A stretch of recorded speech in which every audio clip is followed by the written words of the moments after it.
Hola y bienvenidos al podcast Teología en tu vida, un podcast semanal que te ayuda a aprender más sobre la teología y cómo afecta tu vida. Hola Jason. Hola Eric. Bueno, seguimos con la serie sobre pasajes difíciles y la verdad es que el nombre de este episodio me llamó la atención un poco. ¿Y los cristianos todavía luchan con el pecado? Bueno, me llamó la atención porque en mi mente fue tan obvio. Como, sí, por supuesto, estaba luchando con pecado hoy. Y siempre estoy luchando contra el pecado. Pero yo sé que hay ramas de cristianismo que piensan algo diferente. Piensan que podemos alcanzar un nivel de espiritualidad cuando no pecamos. Pero Jason, ¿qué enseña la Biblia sobre este tema? Bueno, Eric, sí, la pregunta es sobre los cristianos y la lucha con el pecado. Y bueno, la pregunta no es si los cristianos pueden pecar, porque ya sabemos que sí pueden y como dijiste, luchamos con el pecado día por día, ¿no? Entonces la pregunta es más sobre cómo los cristianos luchan con el pecado y cómo se describe esta lucha. Y esta descripción es porque Romanos 7 aparece en nuestra serie sobre pasajes difíciles. Bueno, déjame leer algunos versículos de este capítulo, Romanos 7, y voy a leer desde versículo 15 a versículo 19. Dice, porque lo que hago no lo entiendo, porque no practico lo que quiero hacer, sino que lo que aborrezco, eso hago. Y solo que no quiero hacer, eso hago, estoy de acuerdo con la ley, reconociendo que es buena. Así que ya no soy yo el que lo hace, sino el pecado que habita en mí. Porque yo sé que en mí, es decir, en mi carne, no habita nada bueno, porque el querer está presente en mí, pero el hacer, el bien, no. Pues no hago el bien que deseo, sino el mal que no quiero. Eso practico. Bueno, en un sentido, creo que todos nosotros podemos identificarnos con esta lucha, ¿no? Eric, hacemos las cosas que no queremos hacer y no hacemos las cosas que deberíamos y queremos hacer. Y la pregunta es, ¿Pablo está en este pasaje describiendo su vida antes de Cristo o su experiencia ahora como cristiano? ¿O Pablo está describiendo la experiencia de todas las personas, creyentes o no, que se enfrenten a la ley? Y entonces es más una experiencia universal. Y bueno, realmente hay más interpretaciones de ese pasaje, pero estas tres nos dan categorías. Está describiendo la experiencia de un incrédulo, de un creyente o una experiencia universal. Bueno, primero, aquellos que defienden una interpretación pre-conversión, es decir, que Pablo está describiendo la lucha que un no creyente tiene con el pecado antes de Cristo, basan esa interpretación en varias cosas. Primero, señalan los versículos 5 y 6 de este capítulo que dicen, porque mientras estábamos en la carne, las pasiones pecaminosas despertadas por la ley actuaban en los miembros de nuestro cuerpo a fin de llevar fruto para muerte. Pero ahora hemos quedado libres de la ley, habiendo muerto a lo que nos ataba, de modo que sirvamos en la novedad del Espíritu y no en el arcaísmo de la letra. Bueno, estos versículos hablan de vivir en la carne como una experiencia pasada. Los cristianos han muerto por lo que nos ataba. También señalan que no se menciona al Espíritu Santo en los versículos 7 y más adelante. Pablo describe la lucha con el pecado, pero no habla de la ayuda o el rol del Espíritu Santo, quien por supuesto es esencial para la santificación de los cristianos. Bueno, finalmente dicen o señalan la falta de esperanza en el capítulo 7. Si describe la experiencia cristiana, no parece ofrecer esperanza de que podamos superar esa lucha con el pecado. Romanos 6 y Romanos 8 sí ofrecen esperanza. De hecho, Romanos 6:6 dice, sabemos esto, que nuestro viejo hombre fue crucificado con Cristo para que nuestro cuerpo de pecado fuera destruido, a fin de que ya no seamos esclavos del pecado.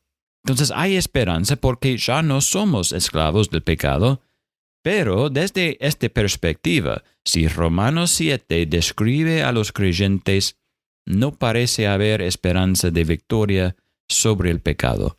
La esclavitud continúa. Otra interpretación es que este pasaje está describiendo la experiencia cristiana.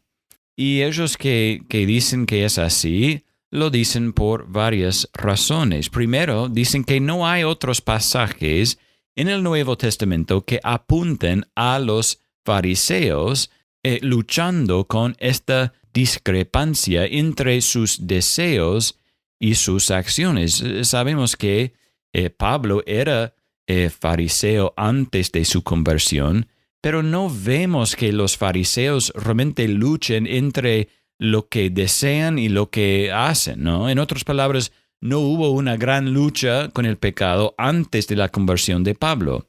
De hecho, Jesús describe a los fariseos así: «Ay de ustedes, escribas y fariseos, hipócritas que son semejantes a sepulcros blanqueados. Por fuera lucen hermosos, pero por dentro están llenos de huesos de muertos y de toda inmundicia. Así también ustedes por fuera parecen justos a los hombres, pero por dentro están llenos de hipocresía y de iniquidad». Entonces, Pablo no está hablando de una lucha con el pecado antes de la conversión porque simplemente no hubo lucha antes de Cristo. También señalan los versículos 5 y 6 que leímos antes, donde en el versículo 5 Pablo describe la vida antes de Cristo.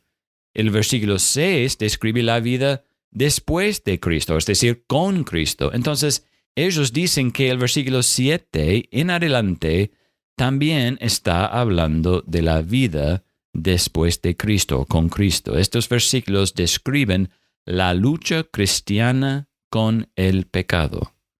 Finalmente, ellos señalan Gálatas 5.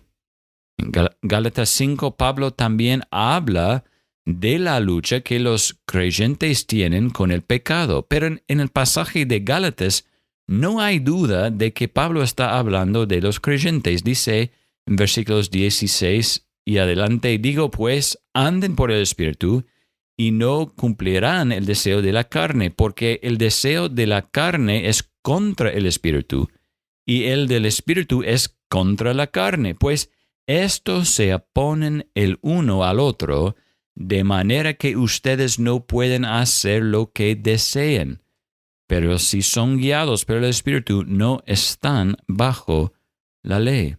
Bueno, ahí en el final del versículo 17 dice, pues estos se oponen el uno al otro, de manera que ustedes no pueden hacer lo que deseen. Eso suena similar a la experiencia que Pablo describe en Romanos 7.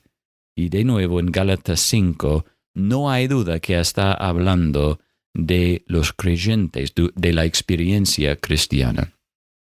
Bueno, un grupo final argumenta que Romanos 7 no se trata de creyentes o la experiencia cristiana ni no creyentes. Más bien está describiendo la experiencia de cualquiera que trate de buscar la santificación sin el Espíritu a través de la ley.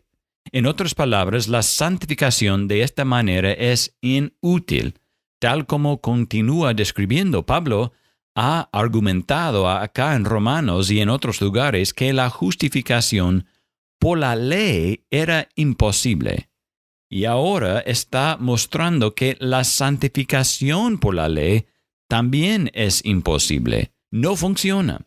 Hará las cosas que no quiere hacer y no hará las cosas que sí quiere hacer. Entonces, todo lo que Pablo describe en Romanos 7, la frustración de esa lucha con el pecado, es el resultado de tratar de buscar la santificación por la ley en lugar del Espíritu y la unión con Cristo.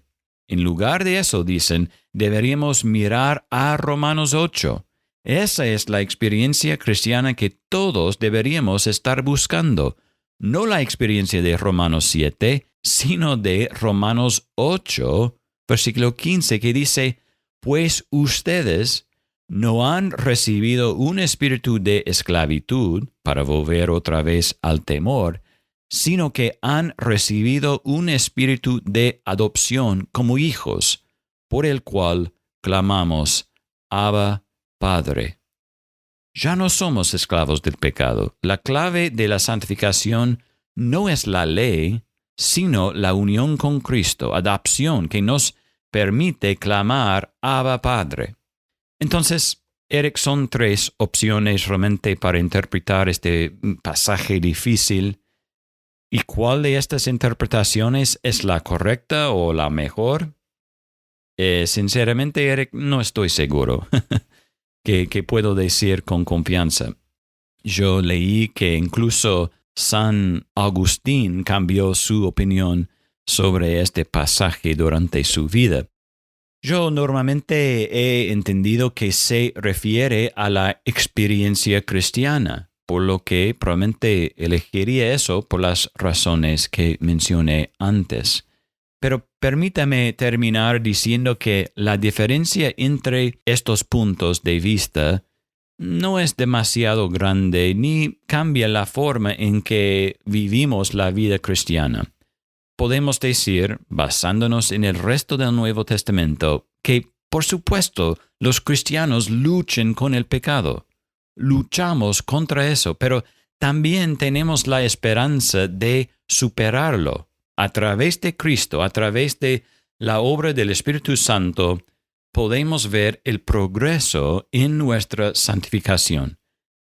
Como dice en Romanos 8, pero en todas estas cosas somos más que vencedores por medio de aquel que nos amó, porque estoy convencido de que ni la muerte, ni la vida, ni ángeles, ni principados, ni lo presente, ni lo porvenir, ni los poderes, ni lo alto, ni lo profundo, ni ninguna otra cosa creada, nos podrá separar del amor de Dios que es en Cristo Jesús, Señor nuestro. Bueno, muchas gracias, Jason. La verdad siempre nos ayudas a entender conceptos teológicos. Entonces, muchas gracias por la explicación y creo que tu conclusión era muy buena sobre, cómo Cristo es la solución contra nuestro pecado. Entonces, gracias por mostrarnos Cristo en todo eso. Bueno, muchas gracias, Jason, y muchas gracias a todos por escuchar. Nos vemos la semana que viene con otro episodio de Teología en tu Vida.